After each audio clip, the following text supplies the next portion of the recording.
Teman-teman yang memiliki cita-cita untuk menjadi abdi negara sebagai anggota polisi, dalam video kali ini aku pengen share ke kalian pengalamanku mendaftar menjadi anggota Polri. Jadi sebelumnya disclaimer dulu ya teman-teman bahwa aku di sini belum menjadi anggota polisi. Sebetulnya aku pengen buat video ini ketika aku menjadi anggota polisi, akan tetapi Tuhan belum menghendakiku untuk menjadi anggota Polri. Jadi dalam kesempatan ini aku pengen memotivasi teman-teman untuk mendaftar di anggota Polri, bahwa penerimaan anggota Polri itu gratis dan tidak ada pungutan biaya apapun. Jadi teman-temanku jangan khawatir, percaya pada kemampuan diri kalian sendiri, persiapkan dengan baik, persiapkan dengan sedini mungkin untuk penerimaan anggota Polri. Oke, jadi teman-teman, aku untuk mendaftar di anggota Polri ini sudah 5 kali, dan itu dimulai pada tahun 2022. Waktu itu aku sudah lulus S1 ku di program studi kimia. Ada penerimaan sekolah inspektur polisi sumber sarjana di tahun 2022. Aku sebetulnya di awal itu masih ragu untuk mendaftar, akan tetapi aku kumpulkan berkas pendaftarannya. Dan waktu itu berkas pendaftaranku baru terkumpul di tanggal 31, dan itu sudah melampaui dari batas pendaftaran. Jadi aku ketika mendaftar itu bawa ke Polda dan sudah ditolak oleh panitia karena memang sudah melebihi dari timeline pendaftarannya. Kemudian pada bulan Maret di 2022 aku menerima informasi pembukaan pendaftaran Bintara Kompetensi Khusus Forensik, dan aku membaca prasyaratnya, aku mengumpulkan persyaratan-persyaratan yang dibutuhkan, kemudian aku bawa verifikasi, dan pada Bintara Kompetensi Khusus Forensik tersebut aku bisa mendaftar dan sampai pada tahap sidang menuju Rikes 2.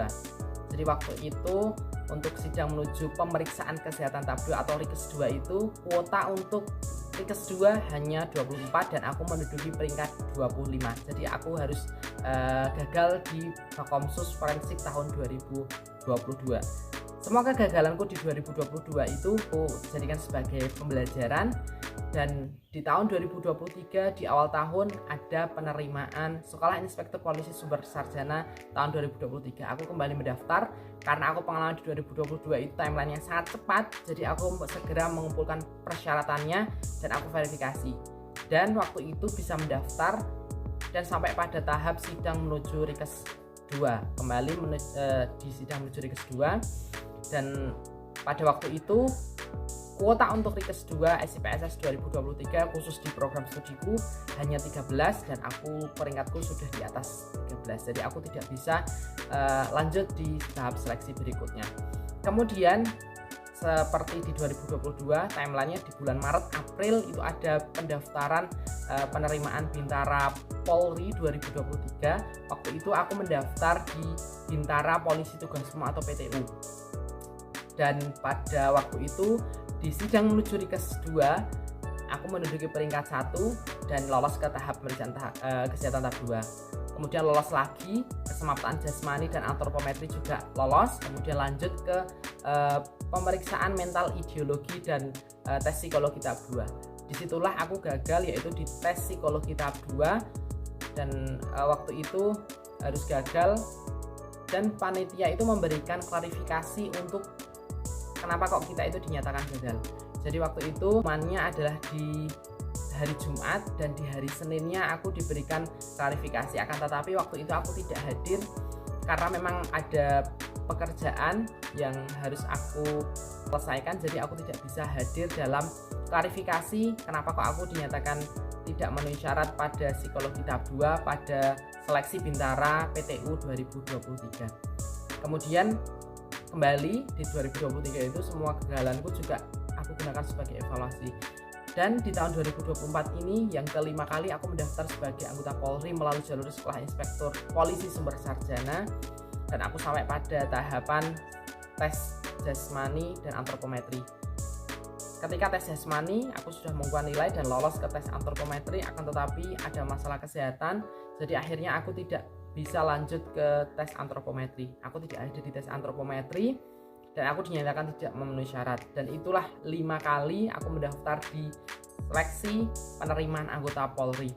Dan menurutku dari 5 kali tersebut aku merasakan bahwa seluruh tahapan seleksinya adalah seleksi yang benar-benar menerapkan prinsip dari Polri, yaitu bersih, transparan, akuntabel, dan humanis.